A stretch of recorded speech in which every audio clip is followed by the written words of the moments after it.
Good afternoon, my friends. I would like to talk a little bit about a couple of things that "it's just my brain," that phrase, does and does not mean in the context of using neuroplasticity to rewire your brain and recover from chronic illness. This is something I talk about with clients often, and there's a element of that phrase that is very soothing because it just makes everything feel so simple. And that's really good. So if that's where you're at and you're at the very beginning of your journey, or you want to keep it that way, then stop here or stop the video if you don't want to hear what I have to say after this, if it gets triggering. But part of it is that phrase is often taken by our limbic systems in our brains in a way that is not accurate. And the first thing I want to tell you is that "it's just my brain" does not mean that you are a problem or that you created this situation. It doesn't mean that it's your fault or that you are to blame at all for what's happening inside your brain. This may not apply to everybody, but there's a lot of us where when we internalize, okay, it's just my brain, there's a sense of over responsibility for it, of it's all mine. This is my fault. It's my problem and I'm broken. I need to fix this. It's not your fault. It takes a lot of things happening or not happening or both to get to a point where our brains are stuck in a chronic stress response. And life is life. It is chaotic. It is unpredictable. Things happen. Where you're at and what's happening right now in your life and in your brain is not your fault. So that's the first thing. That's what it means. It's not your fault.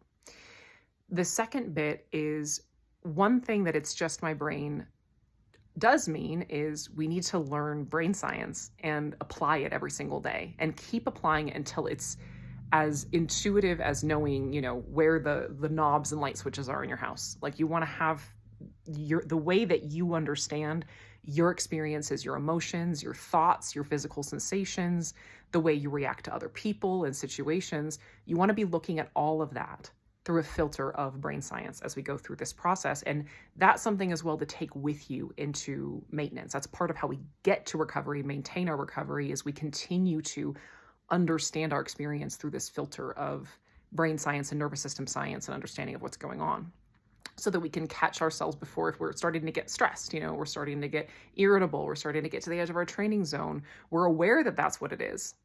And we know, oh, okay, I either need to pull back and have less load or create more regulation and more dose and give myself more resource.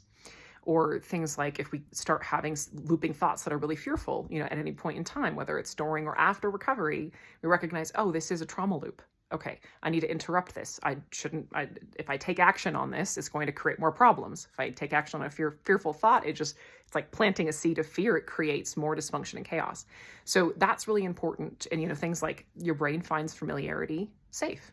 And when we're in this process, our familiar set point is suffering, essentially, and being in stress chemistry, being in fight, flight, freeze all the time. That brains need change to be incremental. They can only change so quickly. You can only create so many new neural pathways in one day and allow so many other old neural pathways to die out each night. Change happens because it's physical changes are happening in your brain. It takes time. So slow and incremental change, that we need to create new positive associations to old triggers using our tools, our ability to master our attention and create a positive or calm emotion using that attention, and then create that positive association to the old trigger by staying in a positive emotional state while it's present or while we're doing the activity.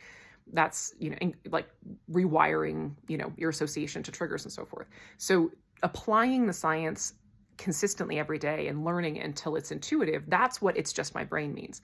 A lot of brains take that to mean, oh, this isn't real. I don't need to do anything. I can just, I'm good. Everything's fine. I feel happier and relieved now. I'm just going to go do whatever I want. That's not what "it's just my brain" means. The other bit too, though, is it doesn't mean that you're not experiencing your symptoms, right? Like we're recognizing that all symptoms are based and rooted in a chronic stress response, but you're experiencing those things. They can be turned on and off like a switch at certain points. When you get enough healthy new neural pathways, your symptoms can like flip off like a switch. But that can take years for some people. It could definitely take, it's for some people that they can have that experience early on, but that can take a while to get to that point. So part of it, a lot of people are confused because like, "it's just my brain. It's a false message." Does that mean that I'm not like experiencing the sensation or this experience? No, it doesn't mean that. It just means that you have the power to change it using these tools. So whether it's in the moment or whether it takes time, you can shift it. The last thing, and this is especially if you are in it, if you've been in this for a while, keep listening to this last one. This one's really important. This is something I've come across a lot with a lot of my clients as I've worked on my deeper layers of my healing post recovery. I'm noticing that a lot of my clients also have complex PTSD or something like that. We have, deeper attachment wounds, things that are underneath. And the reason why I say this is that it still doesn't mean it's not just your brain, but we're recognizing if we've had a baseline of dysregulation and disconnection and being in fight, flight, freeze as your baseline for your whole life, pretty much.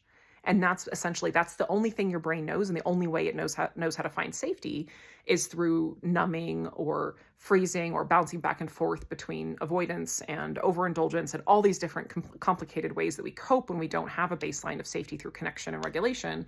There's so many different methods, but if that's all we've got to build this, we've got to teach the brain for the first time that we can find safety through connection and regulation and calm, and that can become the new baseline.